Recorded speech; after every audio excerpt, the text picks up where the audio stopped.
Merci Madame la Présidente. Votre opération Tourner la page est un fiasco.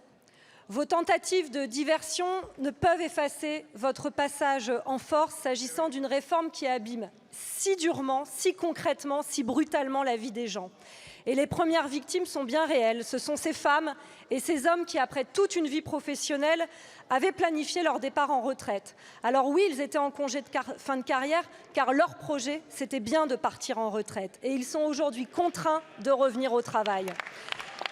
Pour faire la jonction avec leur nouvelle date de départ à la retraite, il leur est proposé de prendre un congé sans solde ou de reprendre leur poste avec un salaire lissé, donc diminué. Et vous savez très bien, Monsieur le Ministre, qu'il n'y aura pas que les 16 d'Orano. Et ce sont aussi des milliers de femmes et d'hommes suspendus à la publication des décrets d'application pour déterminer s'ils devront ou non retirer leur demande de départ à la retraite ou consentir à une décote de leur pension.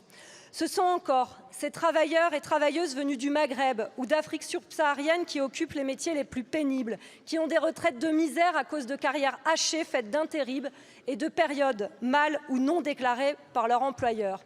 Et ils découvrent qu'aujourd'hui, il leur faudra rester 9 mois en France et non plus 6 pour bénéficier de l'ASPA. Du jour au lendemain, ce sont des projets de vie que vous brisez, des mois, des années de vie que vous volez. On hésite alors à savoir quoi juger sur votre gouvernement, votre manque d'anticipation ou votre malhonnêteté. Et vu le précédent sur les carrières longues et sur les 1 200 €, permettez-nous d'y voir un mensonge de plus. Un mensonge pour cacher votre déconnexion abyssale avec la vie des Français, une marque de mépris supplémentaire. Et à n'en pas douter, votre réforme nous réserve encore beaucoup trop de mauvaises surprises. Alors non, décidément, nous ne tournerons pas la page, elle ne se tourne pas comme ça. C'est pourquoi les députés du groupe GDR, comme tous ceux de la NUPES, seront bien sûr au rendez-vous du 6 juin dans la rue, mais le 8 juin aussi ici même pour obtenir... Merci beaucoup.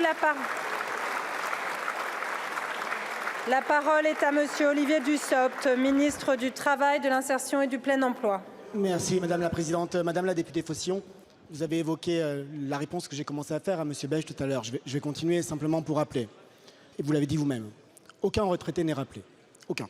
Et aucune personne, aucun assuré qui peut faire valoir son départ à la retraite dans les conditions prévues par la loi avant le 1er septembre 2023 ne peut être concerné par un quelconque rappel. Il y a un certain nombre de salariés, vous l'avez dit, je l'ai dit, qui, à l'occasion d'un compte épargne-temps ou d'un congé de fin de carrière, ont aujourd'hui un âge de départ qui va être décalé de 3 mois. Et cela peut poser quelques problèmes de tuilage, si vous me permettez cette expression. Je l'ai dit tout à l'heure, nous sommes en contact avec chacune des sociétés concernées. Pour les 16 personnes chez Orano, mais il y en a d'autres, dans d'autres sociétés industrielles. Et nous travaillons en lien avec les équipes de la Première ministre pour convaincre les entreprises ainsi concernées qu'elles peuvent accompagner socialement les personnes qui sont concernées. C'est le travail que nous faisons pour faire en sorte que personne n'ait à revenir. Nous y travaillons et nous le faisons en sachant que le nombre de cas global ne sera pas un nombre de cas très élevé pour 2 raisons. La première, c'est que, vous le savez, pour bénéficier d'un congé de fin de carrière ou d'un compte épargne-temps crédité de 1 an ou plus d'1 an, c'est quand même une situation relativement rare et qui est plutôt le cas de très grandes entreprises. Et donc nous assurons ce suivi-là avec la plus grande attention. La deuxième partie de votre question, Madame la députée, concernait les décrets d'application. Les principaux décrets, notamment sur ce qu'on appelle parfois les mesures paramétriques, décalage de l'âge de départ à raison d'un trimestre par an ou accélération de la réforme de 2013, ont été transmis aux caisses pour avis. Ils seront publiés très rapidement, mais il y a une certitude, c'est qu'ils sont parfaitement conformes à la loi. Donc toutes celles et ceux qui devraient vous interroger peuvent s'appuyer sur la loi et les exposés des motifs comme l'ensemble des documents, puisque les décrets sont parfaitement conformes. Ils concernent l'âge, ils concernent la durée de cotisation, ils concernent aussi au 1er septembre la revalorisation des pensions minimum, les nouvelles règles de prise en compte des carrières longues, l'ouverture à la fonction publique de la retraite progressive ou encore la libéralisation de celle-ci pour le secteur privé. Au 1er septembre, ce n'est pas seulement une question d'âge, c'est l'ensemble des mesures de la réforme qui entreront en vigueur. Je vous remercie.